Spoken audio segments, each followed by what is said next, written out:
from the studios in beautiful Oceanport, New Jersey. Welcome to the biggest and greatest podcast ever. I'm your host, Ray K. Here's part 2 with my interview with Ron T. All right, so now, Ron, you're smoking 2 to 3 packs of cigarettes a day. You think you have emphysema, but it's obviously your body's breaking down. How long is this process? Is this going on for like months, or is it years, or like how long is this breakdown process going down? Like what time frame? Is it fast when it goes down? Yeah, well, actually, it probably occurred a good 3 or 4 years into. Right before my major heart attack at the casino. So I was going through everything. I thought emphysema, but apparently it was the lungs all filled up with smoke, the stress.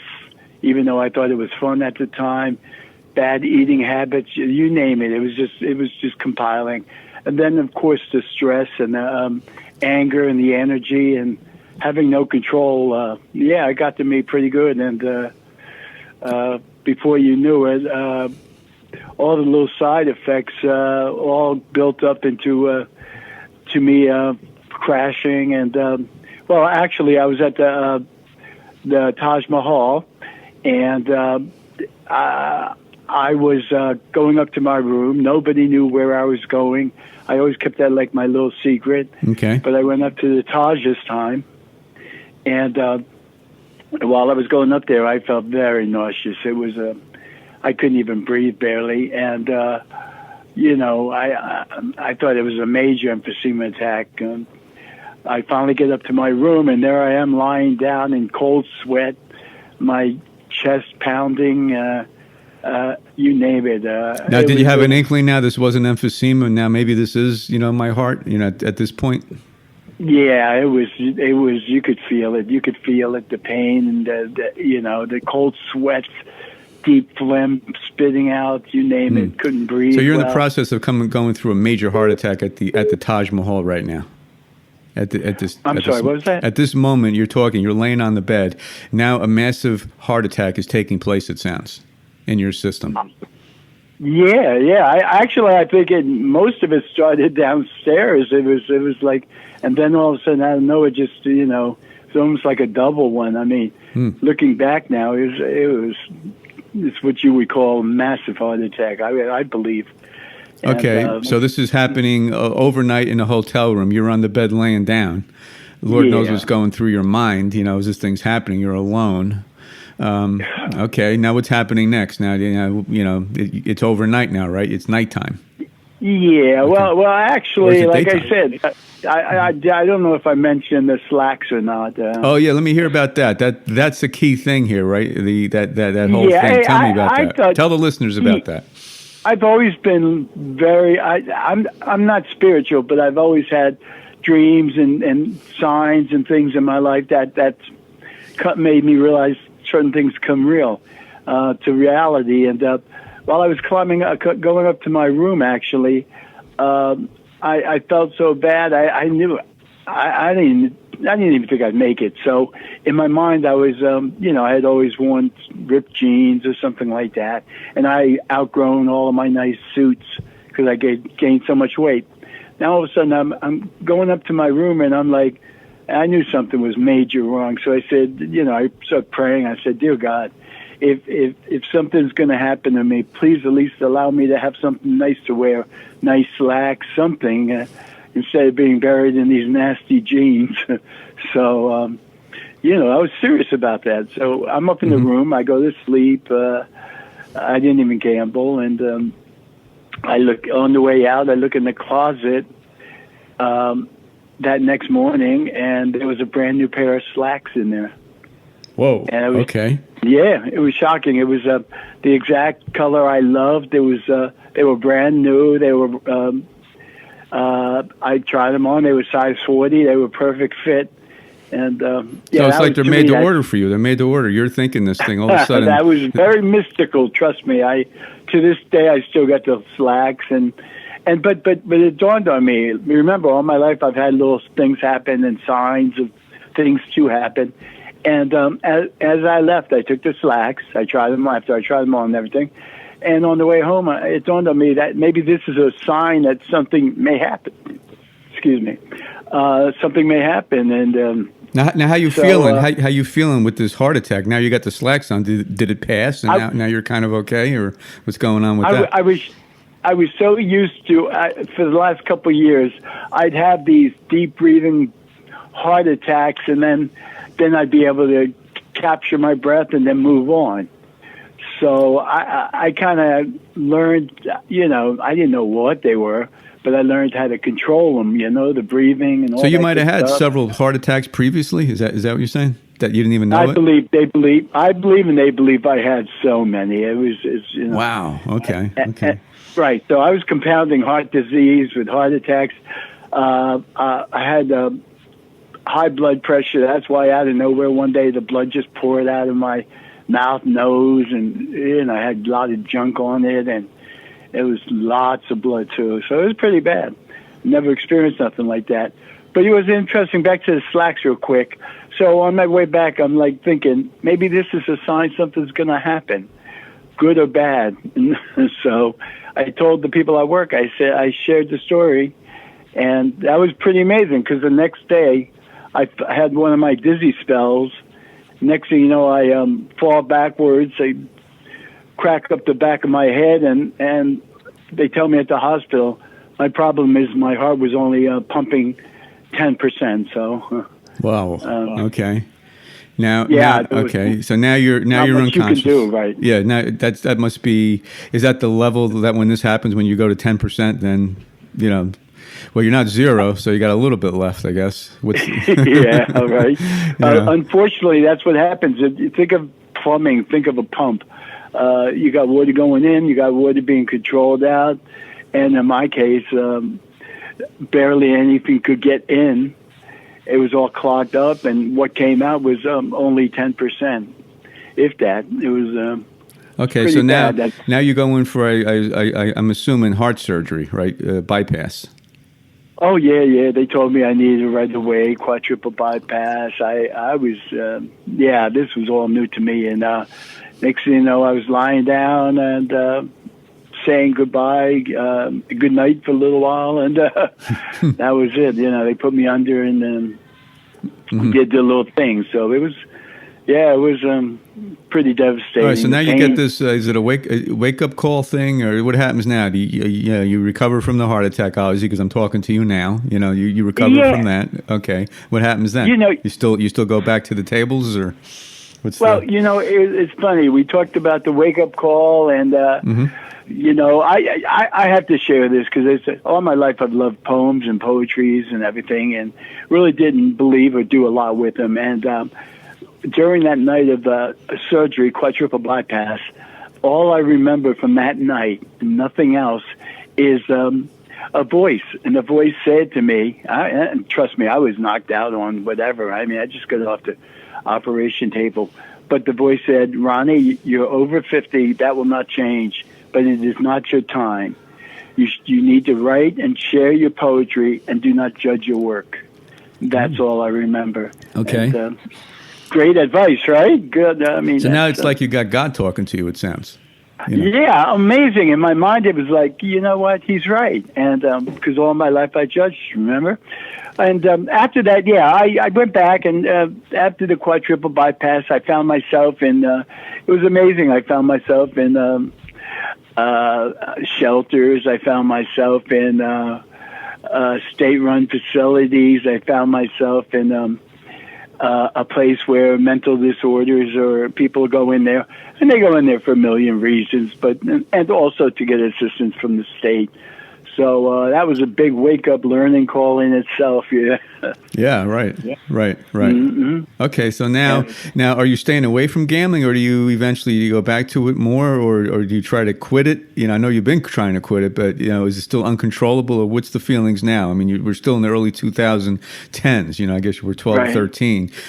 Still 5 years from now. So what's going on? Oh yeah. What's going on now? Are you back to the taxi cab, or Tell us Oh, what's going on. It's amazing. Afterwards, I was very in my mind. I would hear the choo-choo train and get tempted to get back to work and just make some money. Because here's a part in time in my life where I have no money at all in shelters. In the hospital for 30 days. I mean, this is mind-boggling, and deep inside, I still had a passion and love for gambling. So that was still there, even after all of this, even after all the pain. Remember, 1,000 reasons why you shouldn't, and one reason that tells you it's okay. Okay. And right, and in my mind, I would pretend like, okay, Ron, don't worry, it's junk, you don't need it. But deep inside, when I was watching a football game, it would be, what's the point spread? When I heard the Monmouth Park bugles, who's going to win this race? So you get these triggers. These triggers are all over the place. Yeah, you tease yourself. Look at the stock markets today. Today they're up 800. You're I mean, Oh, I should have bought it yesterday. I'd be up this, or I should have picked that team. I would have won all that money. Is your mind playing these kind of games? You hear the bugle from the racetrack. Oh, I want to. Is all this circling around? And it's not. Yeah, most people be. Oh, how cute. Yeah. Oh, one day we'll get lucky. But in my case, I was planning on how I could get from these shelters and different places to Atlantic City to other facilities. I mean, I got burnt out with the lottery tickets and things like that. So I wasn't into that. I wasn't into the horses. So I don't know how I went from cards to playing slot machines. So you figure, but so now you're going back to the to Atlantic City again. I'm still sneaking back. You're still sneaking back. Okay. Not telling my family, and they got little shuttles again. You pay even from here, from Belmar and Long Branch. You pay $28? They give you $35 back in slot money, and they bring you there and back, and can't beat that, right? Okay, so now you're doing it a little differently. You're not taking a taxi down. Now you're taking like the bus down, and like they have these deals. Right. You're living with your family. I'm thinking you're recovering from a heart attack. You're not going to be living in a car on the street. I imagine you're in a house somewhere. Right. Okay. Right. Exactly. So there I am taking these shuttles, and I start getting calls. My family, Ron, where you at? How you doing? There I am starting the lies again. When you have to lie about everything you do, it makes you lie. I don't mean to say it like, let's blame it on that, but now, do they know you have they know you have a gambling problem, right? So that's why you don't want to tell them. I have a big, loving family, and I have children, and I've done a handful of very nice, decent things in my life, but the majority as an adult has been nothing to look up to. Okay. Not proud at all. Yeah. So now you're sneaking back there, doing it. You go on the shuttle. You get a little bit of money back. Dreaming. I'm dreaming again. You're dreaming. I was happy. And you get that same feeling. Thrilled. You're getting that same thrill, but you're taking the bus down. But you're still Ron's going to Atlantic City now, and same thing. Yeah. After 3 months in the hospital and the shelter for another 2 months. It feels good to be. I hate to say it, but so now it probably even feels better for you because you've been in the hospital. In the real world again. Okay, so now you're really jacked up. I got it. And here's the thing: you talked about triggers. I would save a little bit of money. I was getting state funding a little bit. You know what I mean? And disability they give you a little. So I was living just barely living, but every time you saved a little bit, it was gone. Every time you saved a little bit, that was the okay, my cookie jar is full again. I can maybe double it. I can maybe triple it, but I'll be smart this time. It's amazing. You keep on thinking you're going to be smarter and you're dumber because you keep going. So it's going to be different this time. That's kind of what you say when you go now. Okay. And can I say one more thing, too? I could be sitting next to a doctor or a judge. When the disease takes you over, it takes you over. It doesn't, doctors may think they're even smarter, which they are very smart, intelligent people. But when it comes to gambling, it's just a means of them taking on a bigger challenge and having the same results, right? So. Okay. But yeah, that's how it was for a while. And then all of a sudden I found myself in a nice, comfortable, home with a relative. I was paying my rent, doing the right things, and I mean, I was lucky. I got out of many of the shelters and places they put you up in, and trust me, they're disgusting.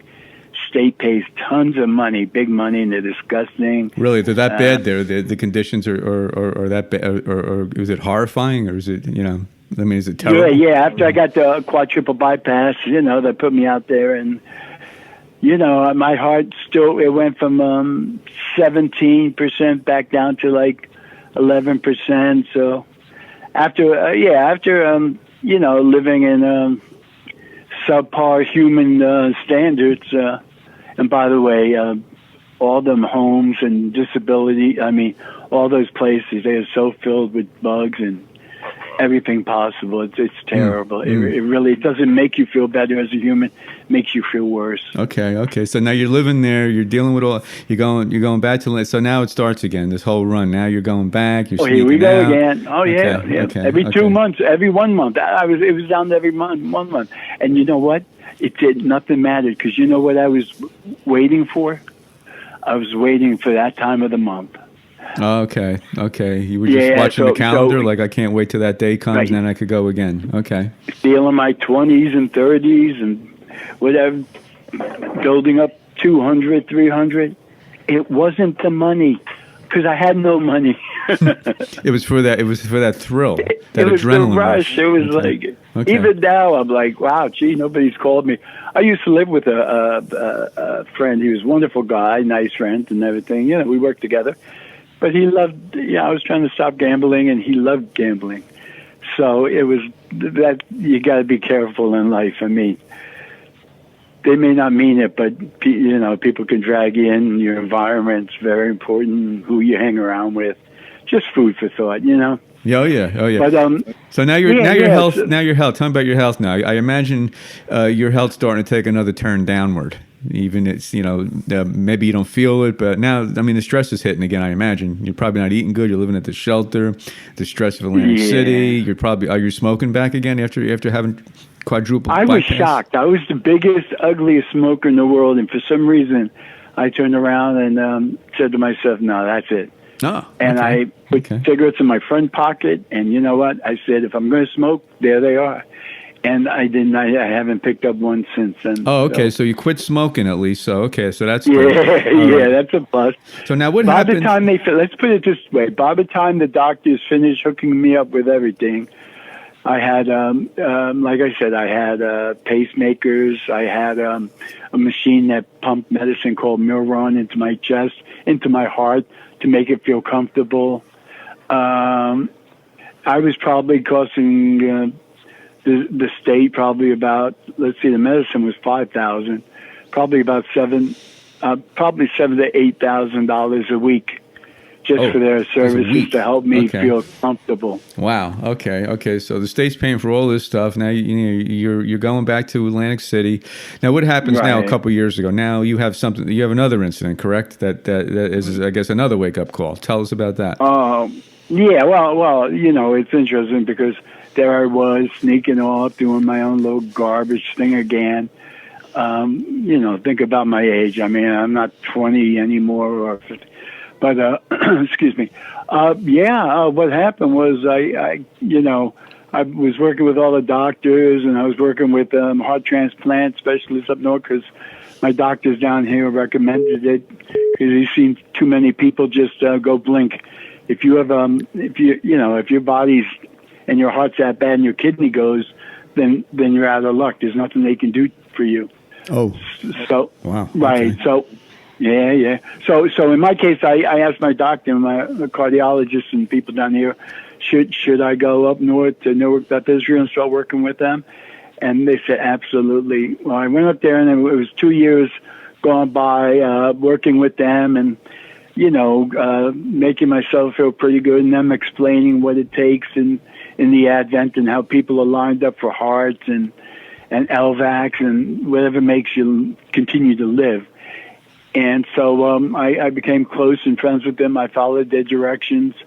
It's amazing how much your lifestyle makes, and you may not realize it until you get older. So when you're up there and you're seeing everybody trying to breathe oh my goodness. Wow. Okay. But but yeah, and they explained to me, and it was quite thorough. I mean, it's amazing, all the things and the rules and regulations. And then one day, let's see, about 5 months, well, this past February, Valentine's Day, I was given a call Valentine's Day, right the day before Valentine's Day, and I was surprised. But late at night, I got to go on in, and the doctor said, "Mr. Trout, we believe we have a match for your body. We have a heart that's strong, 38, a heart from a 38-year-old. It's high risk because, I mean, his lifestyle was off and on, but it should be perfect." And if I was interested, I didn't even think twice. I was thinking about this for years, and it was worth the chance. There I was. I mean, if I'm going to gamble and risk, I mean, this is the best risk I could ever take, right? So now, oh yeah. So now you're taking the best. It was probably the best gamble you ever made. It sounds like. So. I was going to say, right? Yeah, it's true. Right? And I said I didn't even think about it. I was like, you know what? No, I'm going for it. And so I was in the hospital, and I was in there for. Let's see, I was in there for a good. 2 months. 2 months I was in there. Okay, wow, 2 months of that. So how to feel? Valentine's Day it was. That night they came in there and took out my old one. It would have been kind of neat if they could have saved it, but that wasn't the case. But was there a chance they could have saved it, Ron? Or is it? You know what? I not my heart. Jokingly. Okay. I don't know. If so you could put it somewhere to watch it. But from my understanding, they send it to science labs and all that good stuff. So but yeah, no, I was shot. It was. Let's put it this way: when your heart goes, and they talk about heart disease, think about a bad hose in a car. You ever see when it expands and it's breaks down its force, and it doesn't, the hot water is going through it and all that good stuff. That's what happens to your heart. It expands and blows up, and now, did you have any did you see God or any out of body experiences during this surgery when they were performing? You know what? Yeah, it was interesting. While I was laying in bed, This was a little practice, but that way. No.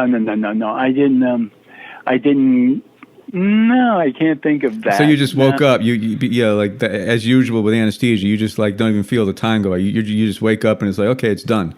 You got this new heart now. And that I went in there, and when I went in there, all the family came down to the hospital, and all I remember was I was looking around. And they just said, "Be strong," and your body blows up. Your body doesn't have the right combination with oxygen. So that's why they tell you to look at your ankle. But in my case, my ankle probably was four times the size of a normal ankle. Oh, really? Okay. So your legs swell up like balloons, and oh man, and it's was it painful? I mean, were you in a lot of pain afterwards? I mean, that's a heck of a surgery. What was that like? The only thing that helped me through this was knowing that I had my experience with my open heart quadruple bypass. Because when you're going through it, you're like, please, I can't do this. And but having experienced it before, I kept on saying, yes, you can, yes, you can. You have to be positive. You got to say, instead of no, I can't, yes, you can. Today, this morning, instead of saying, no, let me take a taxi to the pharmacy, I took a good walk, and my body was sweating and feeling good, and that was good for me. So it's a matter of, you have to believe in yourself, half cup full. But yeah, I went there, and oh man.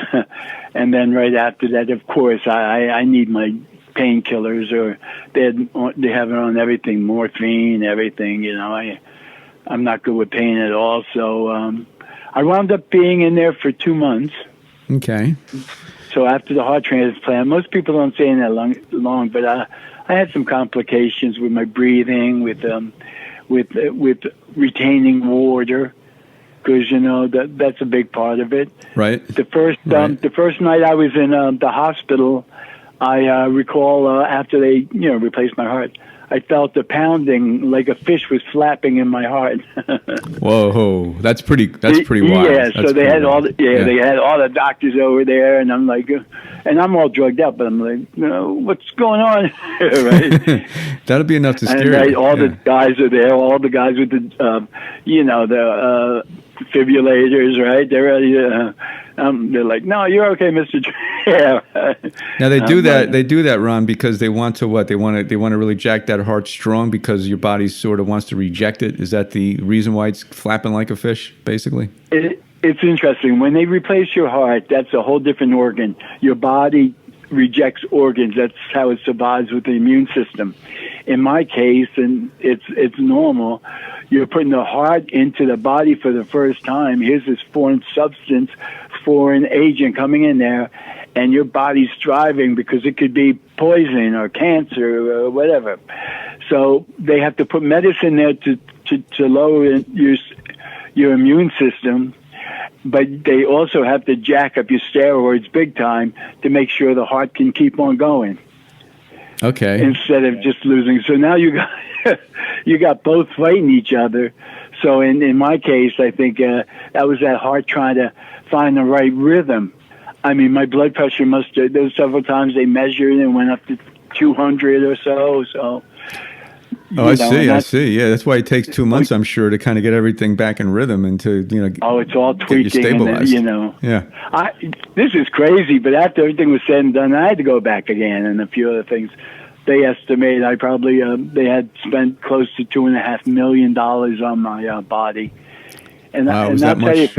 Okay. Yeah, so between that and at Jersey Shore, the other one with the, the open heart quadruple bypass, I'm starting to feel like I'm worth something. Now, Ron, did you feel, all right, now you have a new heart. I mean, this is, did you actually feel differently? Because now you have someone else's heart. Has your actually heart, emotional heart changed at all? Or did you feel anything like that? Yeah, I was reading and talking to a lot of people and a lot of other people that have experienced slight different things because, people are different. In my case, the guy that I got the heart from was 38 years old, loving father. He was a major bodybuilder. Oh, my goodness. Okay. Supposedly he took a lot of steroids. So his heart was strong as hell, you know what I mean? Right. And in my case, yeah, I mean, if you're, it's in the mind, body, and soul. If you're a little lazy, if you're getting lazy, then you're only hurting yourself. So you felt basically the same. You felt like Ron T. I mean, that part didn't change. But a stronger heart, right? No. You know what? Yeah. I mean, there's still Ron in there, but the biggest thing that if you listen to doctors, just listen to the little advice. One doctor said to me, there could be 5 patients, 4 of them are pretty healthy, and the 5th one's really sick. If the sick one starts walking and exercising, and the other 4 don't, the one that's really sick will become healthier eventually than the other ones. Okay, right. So it was about believing yourself. There was many people that didn't make it, and it's very simple. And but most of the people that make it or experience the turn around and listen to other people and believed in what believed and that energy, that positive energy was there. So you got 2 choices. All right, might as well try the better one, right? Yeah. Now this is very recent. I mean, 2 months puts you to February, March. Now you're out in April. I mean, this broadcast right. is in June. Now you get out. Like what's happening now? Are you still tempted to gamble? I got out. Actually, I got out, and I went to when I stayed at my after I went and got the heart transplant, I wound up staying at my sister's in Forked River.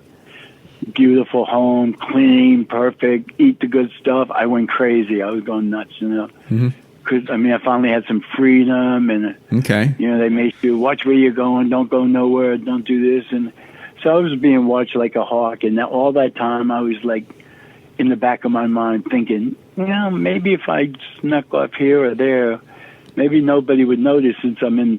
Okay, so that feeling comes back again. Now you're recovering from open heart, even after transplant. Right, okay. even after all the bad stuff. Because remember, it's it's what got you there. What ruined my life? What put me in a direction of such a negative hole from being a positive, energetic, creative person out there, working hard, making people smile, being an excellent father? What was the factor that got me out there? And it was gambling, right? So it's not, that's what got me there. That's no excuses, but I don't care if you're homeless or this and that. That the question becomes, how'd you get there? And then it's unbelievable. Yeah. Now, go ahead. Sorry, Ron. Go. No, please. I was gonna ask we were talking when we met up the other week about that emptiness. That I was wondering if there's some underlying thing. Like the why of it. Can you get into that at all? About your was that a part of it too, that you're always kind of missing something? So the gambling took that place or something. Tell me about that. Right. It's interesting. There's plenty of doctors and psychologists that have studied the gambling world. I took a little time out to read here and there and get a little feeling. And it really does come down to emptiness, too. Part of it's empty. You want to fulfill it. To me, anyway. I was brought up with no father. The emptiness, whereas a pat in the back would have been worth $1 million to me. So I was brought up with that emptiness, that feeling that, it just wasn't there. And, deep inside, I don't want no excuses, but I believe in my case, it's called the black hole, empty hole. And I believe that has some effect in my case. Nobody could tell me what to do. I didn't know what was right. No excuses again, but, it was all over the place. And, to me, that's how it was. And okay, now have you been able to? Go ahead. Sorry. No. I was going to say I have two beautiful sons. Okay. And not to get into their world too much. One of them, the older one, was around when the family was together, and he constructed it. And my second one, very smart, beautiful, wonderful person. People love him to death, but yet he's the one that had to endure a lot of the pain of the divorce. And I could see it. I'd drive by and I'd see him like throwing the ball up by himself and things like that. So I could see that emptiness that I felt when my father left me. And it was interesting. He started getting into the low world of gambling himself and different stuff. Again, gambling and anything else compulsive is, to me, the same, okay? So I'm not saying that that's what caused that, but maybe there's a little emptiness in him that just needed a pat on the back, too. And maybe the pat on the back is winning a couple dollars here and there or doing something, whereas look what I, proved to the world that he did something good. I don't know, So is that something that's inherited, I guess, like the addiction? Oh, absolutely. I believe, no. You know what's scary, too? And it's kind of sad because, like I said, I have a big family, a lot of relatives. And I have a couple dear relatives that they're my cousins and nephews and everybody, and they were doing the right thing. They're going to a couple of them had a couple of issues with a little bit of addiction to different stuff, and they're still doing good. But say they had a group of 15 during the week during the alcohol, whatever drug meeting. Now all of a sudden, from 15, it's down to 3. Because most of the other people that, participated in the meetings start gambling, thinking that's okay. It's okay to gamble, but just so they're not drinking or taking drugs, and then they don't have an issue. But that's where that compulsiveness, that replacement of one addiction to another comes in. And that's why, where's the message? I don't see any messages anywhere. Well, before I get into, I want to hear what how you're doing on the gambling now. But what do you think of the gambling situation now? Do you think we are? You mentioned it on our part one that we are raising a new generation of gamblers. Do you believe that wholeheartedly, or what's your feeling on that? Oh, okay. In my case, I've been a good boy. As soon as I moved back to my home near Exit 105, I did catch myself. I was waiting for the perfect opportunity. I had $900 cash on me. I was being brought back to my mom's home, and I'm not proud, but I did make one stop with one bet, and I got lucky on basketball. So, so after the heart transplant, you had a slip up, I guess I'll call it, and you went back. Yeah. Okay. You could, It's, and I can either see. I've learned you can't beat yourself up because you're already beating yourself up enough. If you gamble, how much can you beat yourself up? It hurts, right? You learn to. The only way you can survive as a gambler is to step up and keep on going forward. If you sit there and let the past beat you up, oh my goodness, the 500 trips down there, the you name it, everything. When I won 15,000, and a week later I had 0 pennies on me, and it's mind-boggling, how many good things could have happened. But you can't look back, because you look back, it hurts you, right? We move forward. You got to move forward. Okay. And you were saying, yeah, I slipped up. Yeah, I had that slip up, and then everybody was like, "Hey, Ron, my son, where'd you go with all that money?" I was like, "Thank goodness I didn't lose it." Right.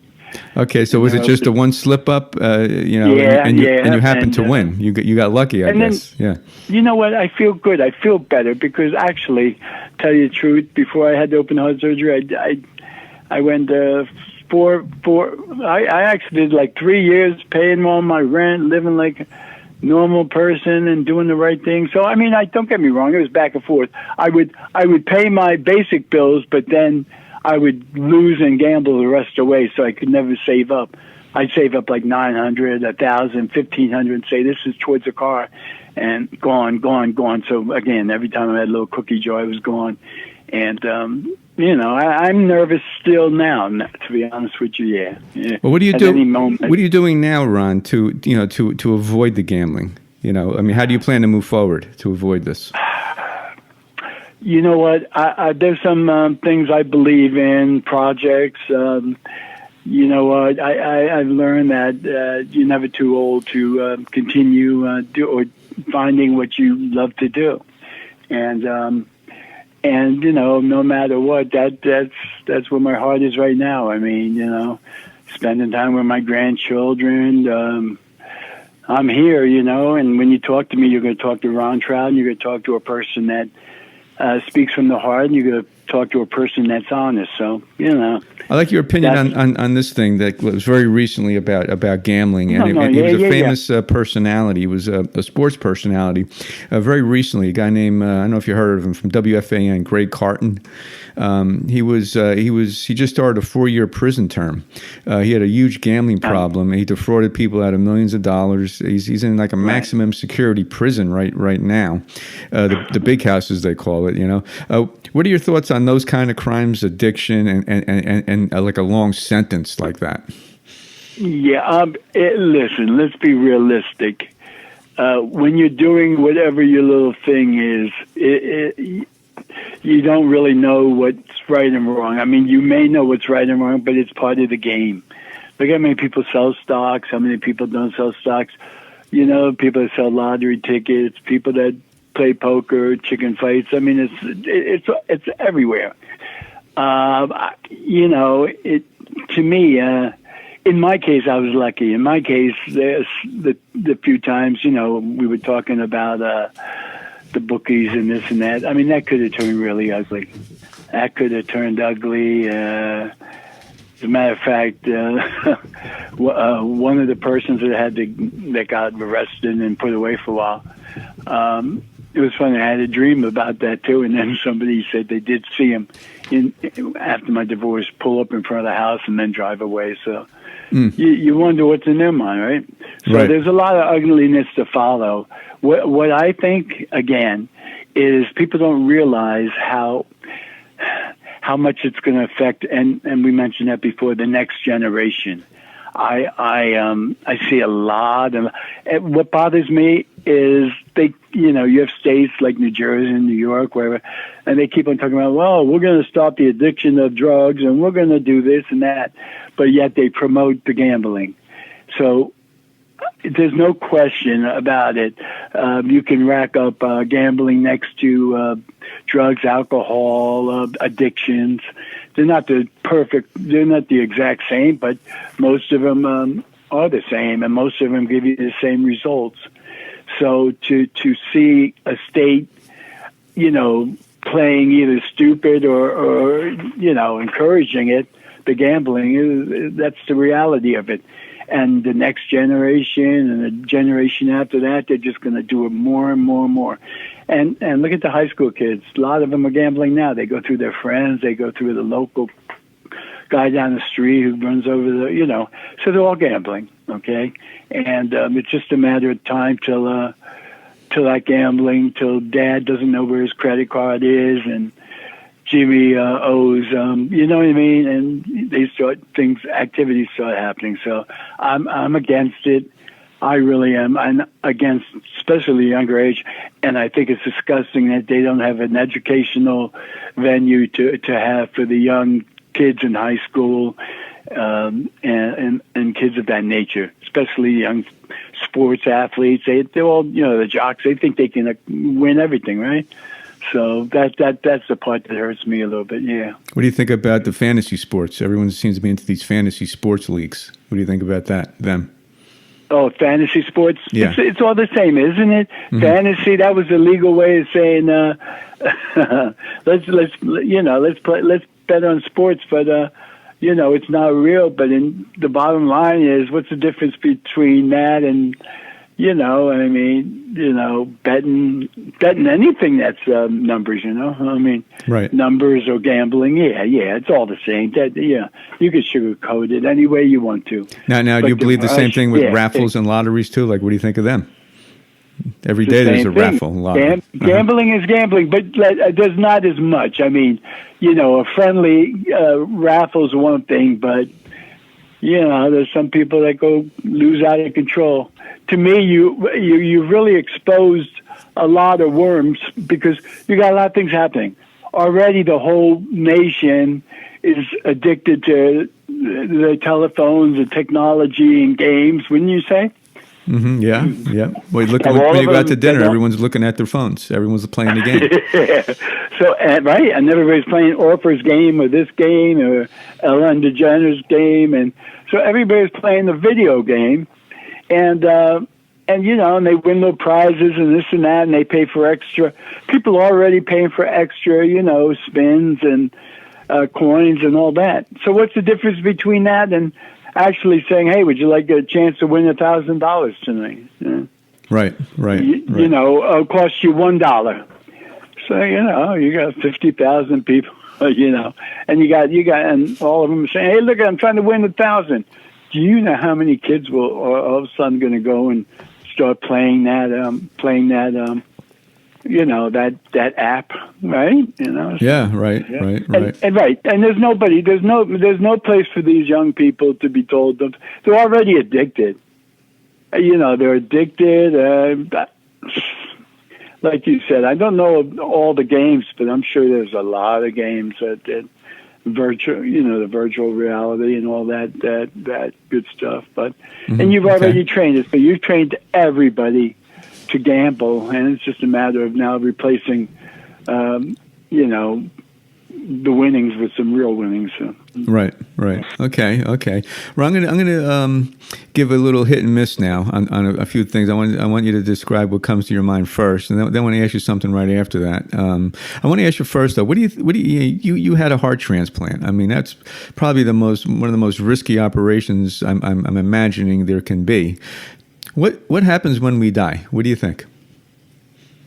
There's no question in my mind. I didn't get a chance, I don't think, to tell you about when I seen a good friend who passed away pointing out his soulmate in the corner. I'm not sure if I told you that. I didn't hear that. No.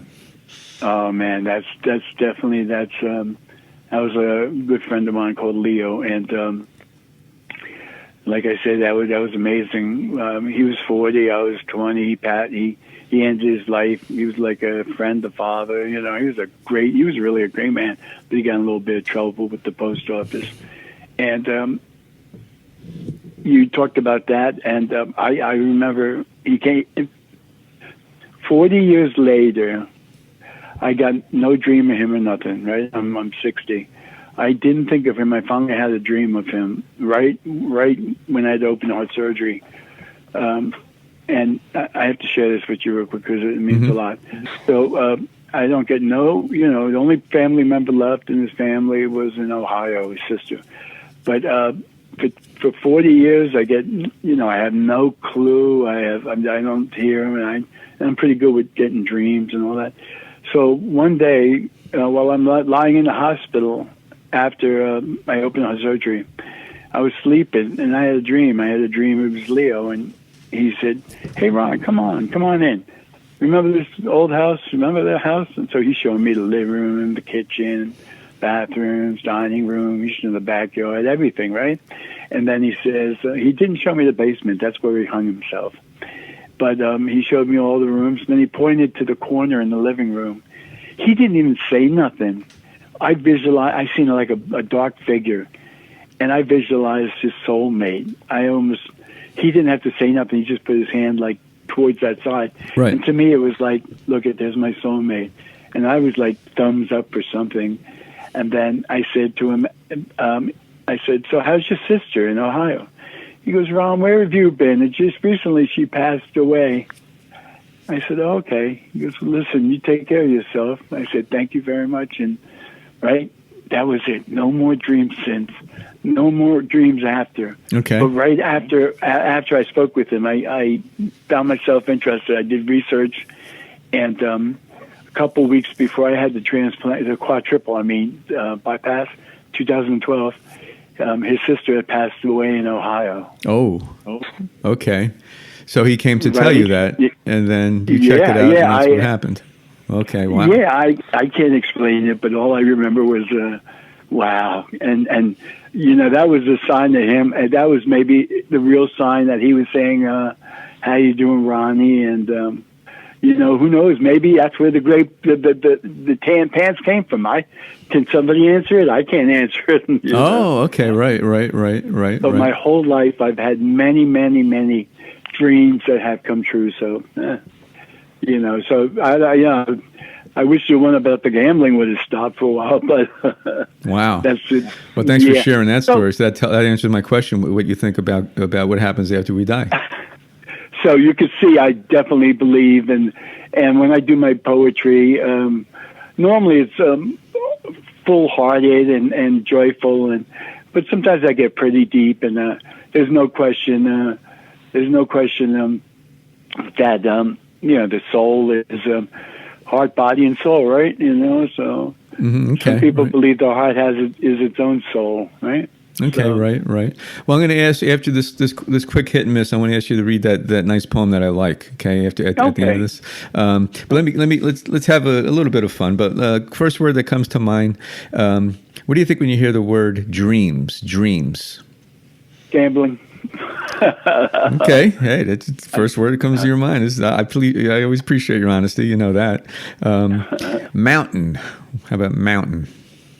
I use that in my poems about reaching or going after what you believe in, achievement. Okay.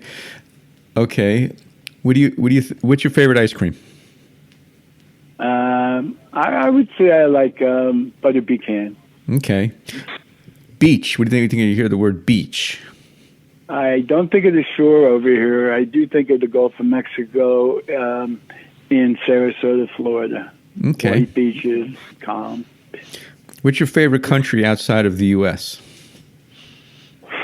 Well, I haven't had a chance too much on too many, but my father is American military, and my mother's from Taiwan, so I'd have to root on Taiwan area.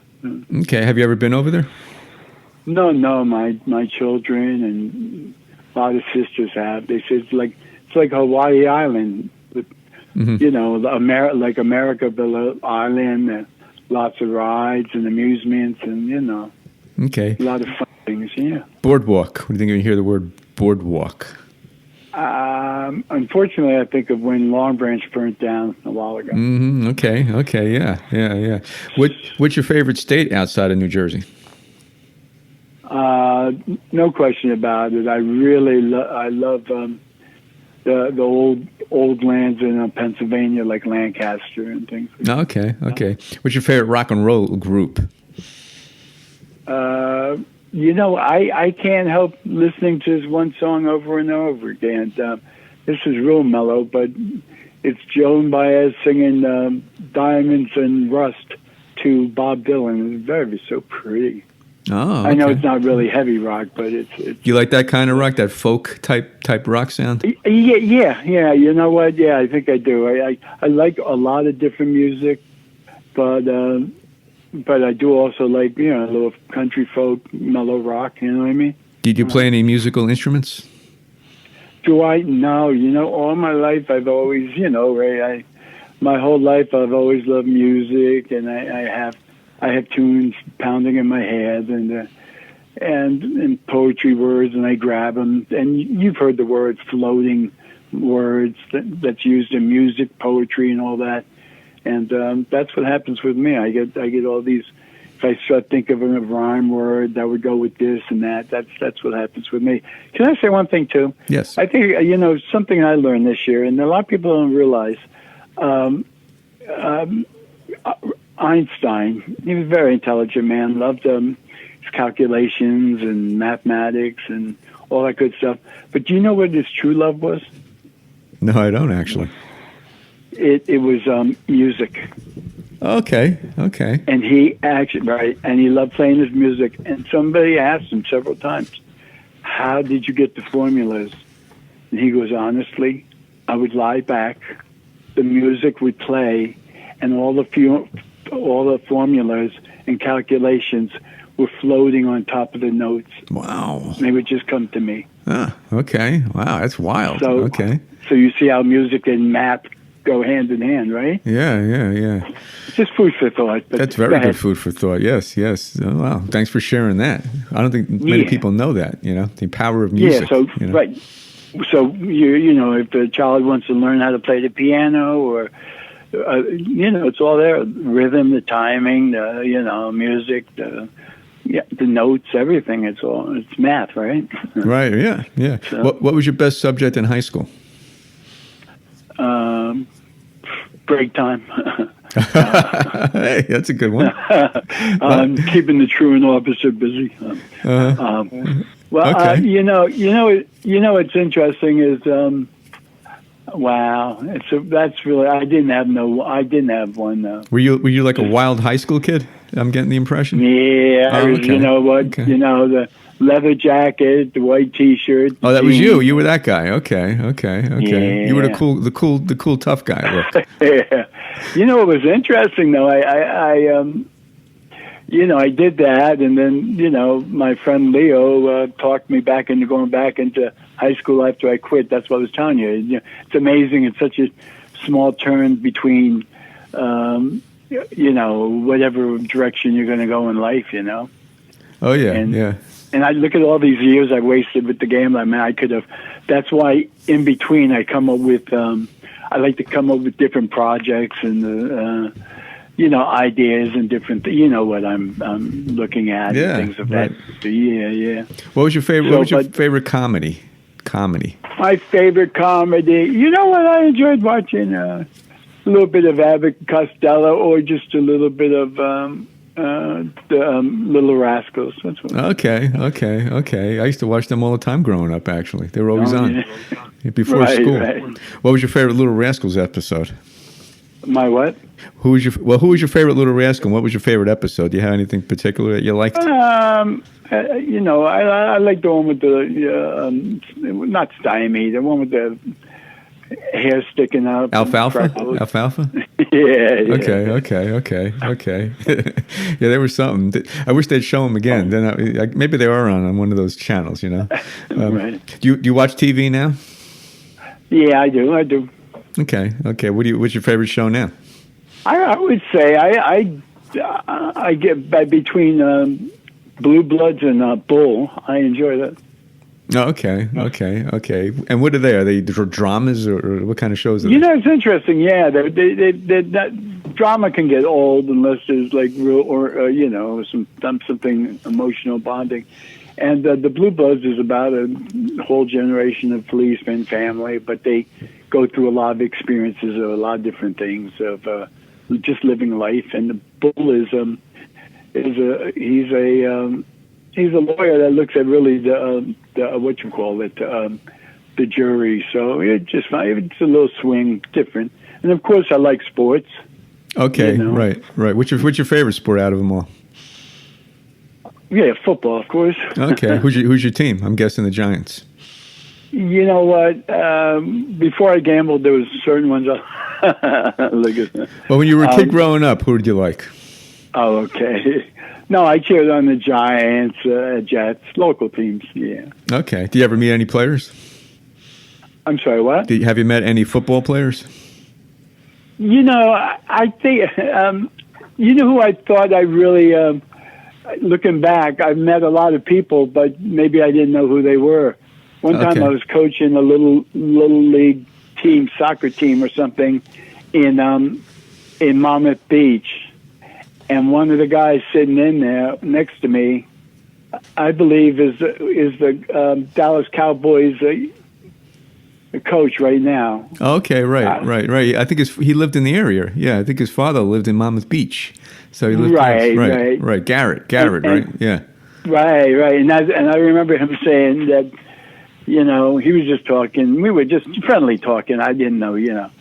And he said, yeah, I have, you know, I've played with the Giants and this and that, but there's something of that nature. And I said, oh, great. And I was like, nothing worse than not knowing somebody that you hear the name and you're like, okay, so now what? But yeah, I think that's okay. You know, just not too many names. Yeah. If you had to meet one player, say tomorrow, one NFL Giant, and I said, Ron, you can meet this guy tomorrow, who would it be?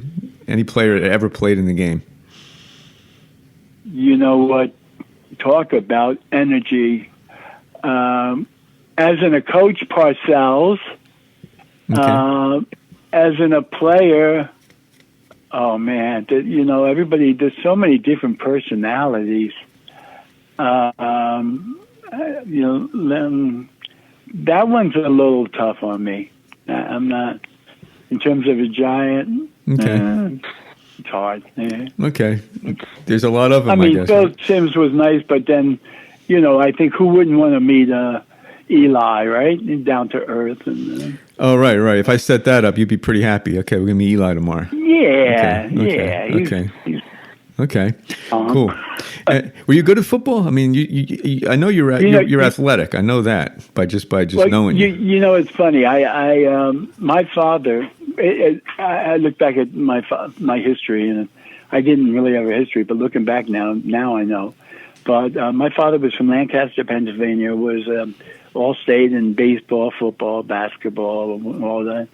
I came from the broken family part again. No excuses, but I didn't have nobody to play ball with, this and that. I tried, but I wasn't, you know. So I really kind of just did a few things, played a little softball, tried to do things. My boys wound up being pretty good. They both linebackers and Shore Regional. They, you know, they were, and Justin was a very good baseball player at, and linebacker. So, you know, they did really well. And he played some college ball, baseball. For me, in Long Branch, where I went, I was, while everybody else was jumping hurdles, I was jumping hedges. Oh, well, I got you. Okay. Yeah. So I didn't get a chance. You know, I would go back and say, hey, coach, I would like to play football. He put on a helmet, threw the ball to me, and told everybody to tackle me. So, you know, that was about the extent of my.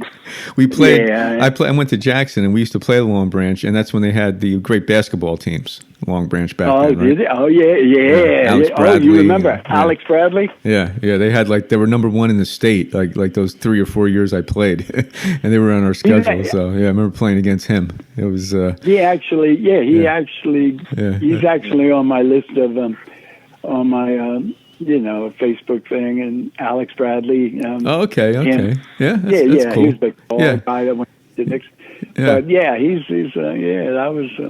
He would have been probably your class too, right, or close to it, I think, right? Yeah. So how'd you do against him? Oh, we got killed. We got killed. We lost by about 40. We lost by about 40 points. Yeah, you're pretty good. I'm surprised they got by you though. Yeah, but we needed 5, So yeah. Yeah, no, I used to like. That was big. Doberman, Snell. Right.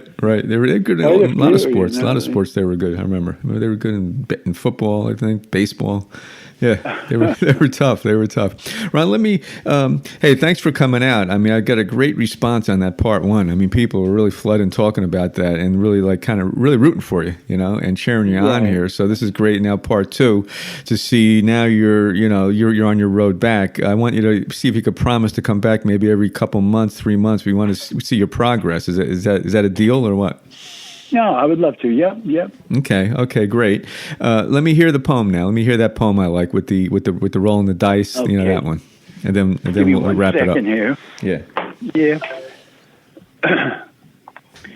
And again, I this is I do a lot of different types of, but this one, all of them can be found, and it's like I said, family, friend, and poems. So.